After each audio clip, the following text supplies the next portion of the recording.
Low hero role आराम से लांबू डाले।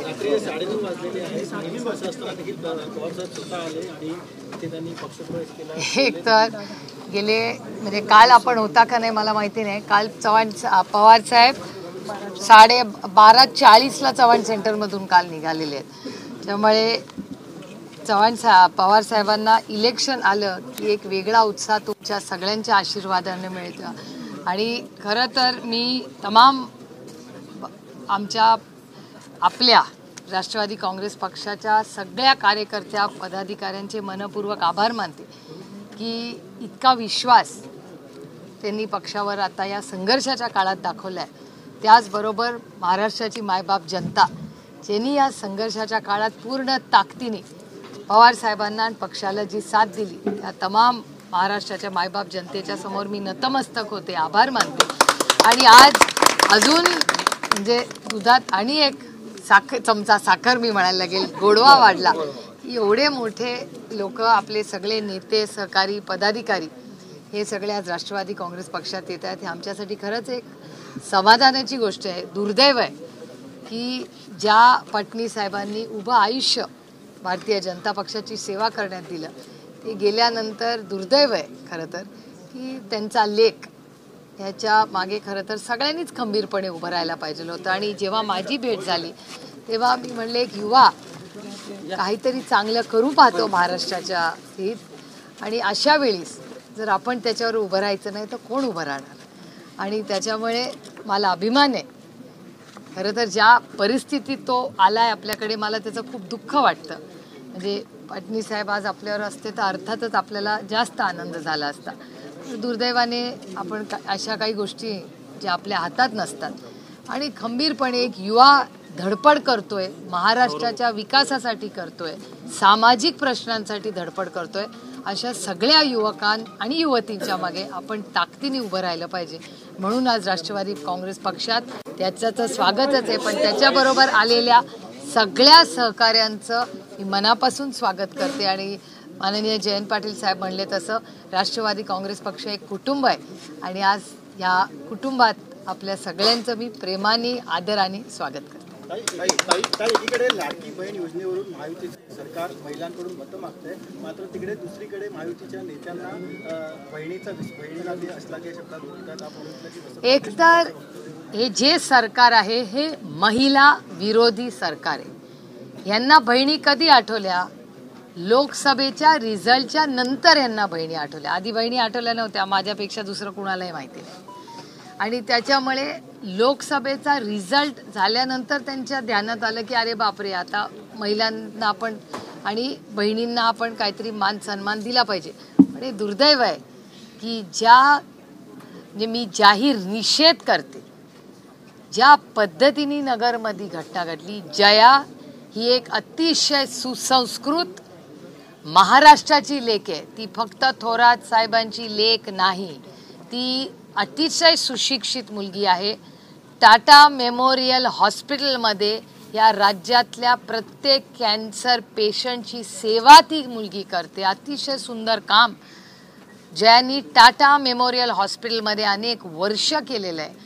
अशा सुसंस्कृत सुशिक्षित, आणि माझं म्हणणं सुसंस्कृत सुशिक्षित कुठल्याही महिलेचा हा छत्रपतींचा महाराष्ट्र आहे, शाहू फुले आंबेडकरांचा महाराष्ट्र आहे, हा कैलासवासी यशवंतराव चव्हाणांचा महाराष्ट्र आहे। अशा महाराष्ट्रामध्ये ह्या लेकीचा ही फक्त बाळासाहेब थोरातांची लेक नाही, ही आपल्या सगळ्यांची लेक आहे। आणि ज्या घाणेरड्या पद्धतीने जयाबद्दल जे भाष्य केलं याचा मी जाहीर निषेध करते।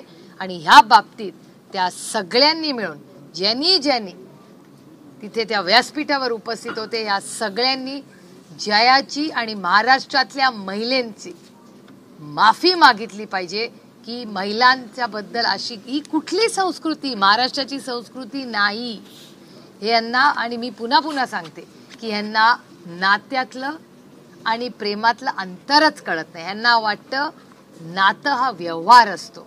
अहो बहिणींना बहीण लाडकी झाली लोकसभेनंतर आणि ते पण 1500 रुपये देऊन।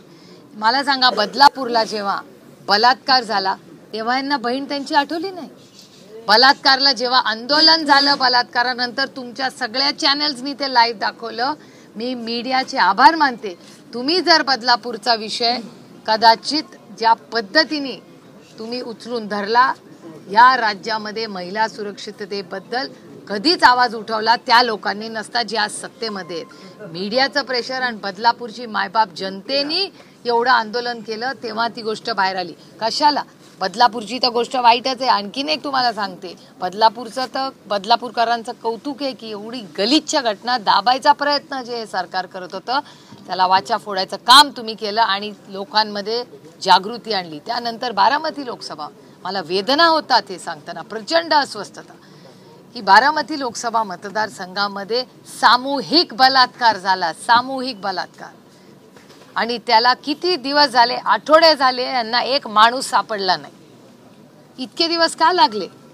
आणि सगळ्याच गोष्टी क्राईम महाराष्ट्रात वाढला आहे. मी म्हणत नाहीये, भारत सरकारचा डेटा सांगतोय की महिलांच्या विरोधात छेडछाड, बलात्कार, मग पॉर्शची हिट अँड रन केस तुम्ही सगळ्यांनीच पाहिली आहे. पॉर्श गाडी आणायची, माणसांना बिचारे गरीब कष्ट करणारे दोघं मुला युवती जात होते, त्यांना उडवलं. ते मग रक्ताचे तुम्ही सॅम्पल बदलता.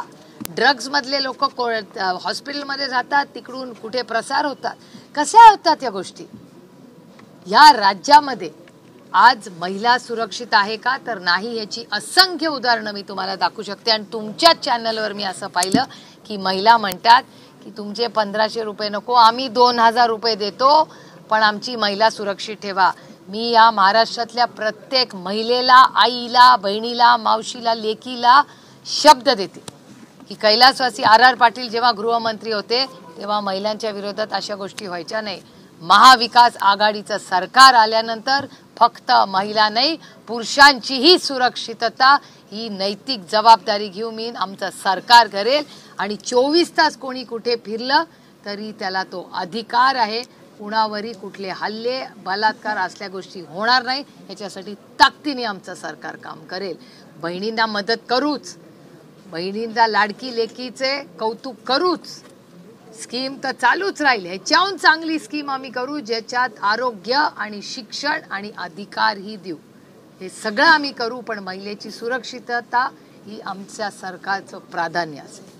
ताई नवाब मलिक एकीकडे निवडणूक लढवण्यासाठी इच्छुक आहेत, मात्र आज अजित पवार, छगन भुजबळ, प्रफुल्ल पटेल यांनी त्यांच्या घरी जाऊन भेट घेतली आणि निवडणूक लढवू नये यासाठी विनंती केली. कसं पाहता याकडे? खरं तर आमचे आणि नवाब भाईंचे अनेक दशकाचे कौटुंबिक संबंध आहेत. आम्ही जेव्हा एकत्र पक्ष होता, हा गट जेव्हा बाजूला झाला, त्याच्या आधी त्यांचा सगळा मान सन्मान दोन्ही बाजूने झाला. आमचे कौटुंबिक संबंध होते. अनेक वेळा त्यांच्यावर आरोप प्रत्यारोप झाले, तेव्हा कोणी त्यांच्या घरी गेलं नाही, तेव्हा सुप्रिया सुळेच गेले होते. तुम्ही विचारा, देशमुख, अनिल देशमुख साहेब असतील, भुजबळ साहेब असतील, संजय राऊत साहेब असतील, अरे त्याच्यात काय. तेव्हा जेव्हा या लोकांनी एजन्सीज, आईस म्हणजे बर्फ नाही, इन्कम टॅक्स, CBI, EDच्या केसेस आमच्या लोकांच्या विरोधात केला, तेव्हा सुप्रिया सुळे या सगळ्यांना भेटायला आर्थर रोडला गेली, कोर्टातही गेली आणि हॉस्पिटलमध्येही गेली. तेव्हा कुणाला आठवत नाही, कारण का माणुसकीच्या नात्याने मी त्यांच्याशी गेले. आमच्याबरोबर संघटनेत जे किती अडचणीत असले तरी आम्ही ताकदीने त्यांच्या मागे संघर्षात उभे राहतो. त्यामुळे मला आश्चर्य वाटतंय की ज्या नवाब भाईंबरोबर आम्ही एकत्र काम केलं, यांच्या सगळ्यांच्याबरोबर मंत्रिपदात होते, हे भारतीय जनता पक्षाचं जे अदृश्य शक्ती ठरवते, हे दुर्दैव आहे की आज ती युती ना, महायुती त्यांची, करेक्ट, ते महायुतीचे तिन्ही पक्ष हे अदृश्य शक्तीच चालवते. त्याच्यामुळे अदृश्य शक्तीच ठरवते की कोणी कुठल्या पक्षात लढायचं, कोणी कुठे प्रवेश घ्यायचा, कोणी. त्यामुळे ती 3 in 1 झाले तिकडे. एकच अदृश्य शक्ती सगळं चालवते. दुर्दैव आहे की छत्रपतींच्या महाराष्ट्रामध्ये, शाहू फुले आंबेडकरांच्या स्वाभिमानी महाराष्ट्रामध्ये आज अदृश्य शक्ती ती सगळी युती चालवते. दुर्दैव आहे महाराष्ट्राचं. आणि स्वाभिमानी मराठी माणसाला प्रचंड अस्वस्थ करणार.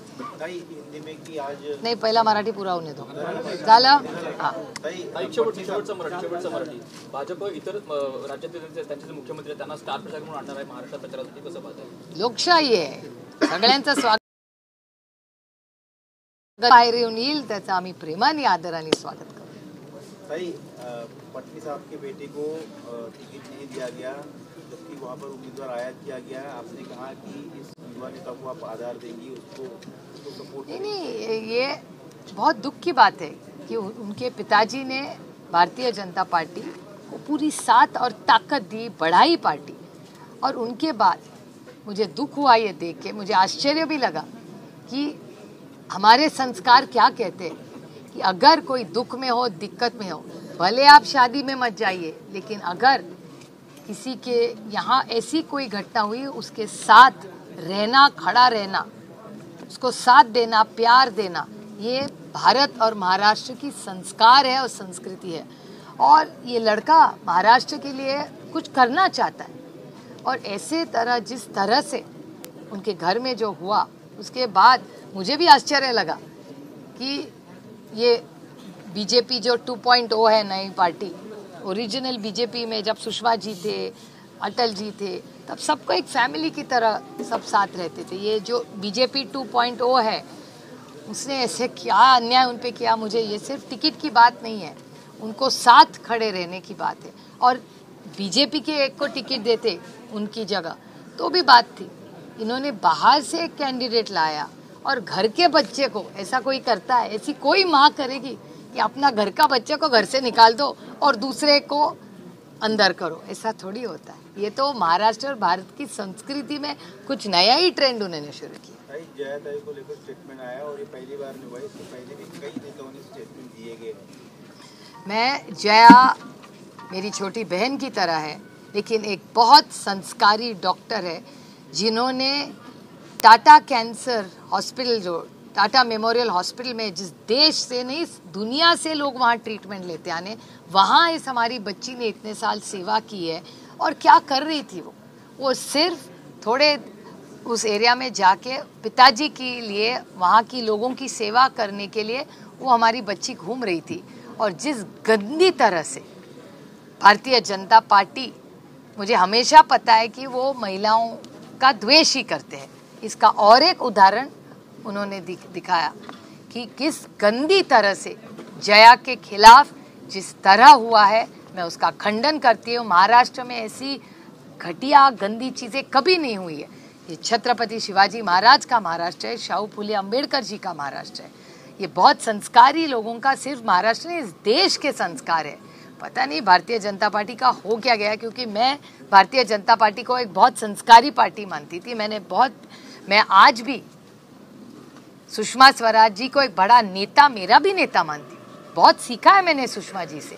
क्या हो गया उनके? अरुण जी रहे, अटल जी रहे, अडवाणी जी रहे, बहुत संस्कारी लोग में हम उनसे सीखते थे भाषण कैसे करे। एक दूसरे का जरूर हम विरोधक थे, लेकिन बड़े संस्कारी और अच्छी तरह से एक दूसरे के लिए हम आगे लड़ते भी थे। लेकिन एक महिला का जिस गंदी तरह अपमान भारतीय जनता पार्टी ने किया है, उसका मैं खंडन करती हूँ। और इससे पता चलता है कि भारतीय जनता पार्टी की सोच कैसी है और महिलाओं के बारे में कैसा सोचते हैं। को लेकर बीजेपी उसका विरोध कर रही है, वो कह रही कि वो खड़े भी रहेंगे तो हम उसका प्रचार नहीं करेंगे, उनको टिकट ना दिए जाए, इसलिए बीजेपी प्रेशर भी बना रही है। मुझे भी कितना दुख होता है कि नवाब भाई के साथ जो अन्याय हो रहा है, जिस तरह हम सब उनके साथ खड़े थे, तो मुझे आज भी याद है उनकी फैमिली बहुत टेंशन से गई है। और आज भारतीय जनता पार्टी तय करेगी कि नवाब भाई लड़ेंगे या नहीं लड़ेंगे। क्या अधिकार है भारतीय जनता पार्टी को? वो भारतीय जनता पार्टी के तो मेंबर है नहीं ना, वो भारतीय जनता पार्टी को टिकट मांग रहे हैं, वो तो उनके मित्र पक्ष को टिकट मार रहे। तो आज भारतीय जनता पार्टी, सारी पार्टियां वही चलाएंगे। ये अदृश्य शक्ति, तीनों पार्टियां, महायुति में 3 पार्टियां हैं उनकी, तीनों पार्टियों का टिकट यही तय करेंगे। संविधान से चलता है, ये किसी की एक मन मर्जी से नहीं चलता। और मुझे आश्चर्य लग रहा है कि भारतीय जनता पार्टी तय करेगी कि उनके मित्र पक्ष में कौन कहां से तय करे। ये कोई नया ट्रेंड ही अदृश्य शक्ति शुरू कर रही है, लेकिन हम इस अदृश्य शक्ति के खिलाफ ताकत से लड़ेंगे, क्योंकि हम स्वाभिमानी लोग हैं। हम महाराष्ट्र की आन बान और शान के लिए लड़ेंगे, और हर आदमी जो महाराष्ट्र में रहता है वो मराठी है और उसको अधिकार है इलेक्शन लड़ने का। अदृश्य शक्ति दिल्ली से नहीं कहेगी कि कौन कहां से, कौन सी पार्टी से और कौन से टिकट पे लड़ेगा। बीजेपी की एक बार फिर से लंबी फेहरिस्त आई है, केंद्र के बड़े बड़े नेता, मंत्री, मुख्यमंत्री, पूरी कौन उतारी जाएगी प्रचार? अतिथि देवो भव। पूरे देश से अगर महाराष्ट्र में लोग आ रहे हैं भारतीय जनता पार्टी से, मैं उनका तहे दिल से महाराष्ट्र में स्वागत करती हूँ। हमारे संस्कारों में अतिथि को भगवान मानता है, तो अतिथि देवो भव। आप ज़रूर आइए, आप हमारा मराठी खाना खाइए, ज़रूर आपकी खातिरदारी करेंगे हम, क्योंकि यही हमारे संस्कार हैं। भाई आपने कहा कि महाराष्ट्र की आपकी सरकार आएगी तो महिलाएं जो 24 घंटा बेखौफ होकर, सिर्फ महिला नहीं, हर नागरिक की सुरक्षितता ये हमारी सरकार की जिम्मेदारी होगी, क्योंकि जब से ये सरकार आई है महिलाओं के खिलाफ अत्याचार बढ़ रहे हैं। बलात्कार, बदलापुर की केस में आपने देखा, मेरे निर्वाचन क्षेत्र में मुझे बहुत दुख होता है। एक सामूहिक बलात्कार बारामती लोकसभा मतदार संघ में हुआ था मेरे निर्वाचन क्षेत्र में। कितने दिन पुलिस को लगे क्योंकि ये सरकार सीरियस ही नहीं है। पार्टी तोड़ो, घर तोड़ो, इसी में इतनी व्यस्त रहती है। नहीं तो आइस तो है ही, इनकम टैक्स, सीबीआई, ईडी के छापे में सबसे आगे, इनकम टैक्स में सबसे आगे। लेकिन अगर एक बलात्कारी को ढूंढना हो तो इनको बहुत टाइम लगता है। ये बहुत दुख की बात है कि हमारे अपने महाराष्ट्र में, छत्रपति शिवाजी महाराज के महाराष्ट्र में, शाहू फूले अम्बेडकर जी के महाराष्ट्र में जिस तरह महिलाओं के अपमान हो रहे हैं, बलात्कार हो रहे हैं, ये बहुत दुख की बात है और ये बदलना पड़ेगा। और इसीलिए ये सरकार बदलनी पड़ेगी। Thank you. जय Hind. Thank you. Good. Love you. Please आप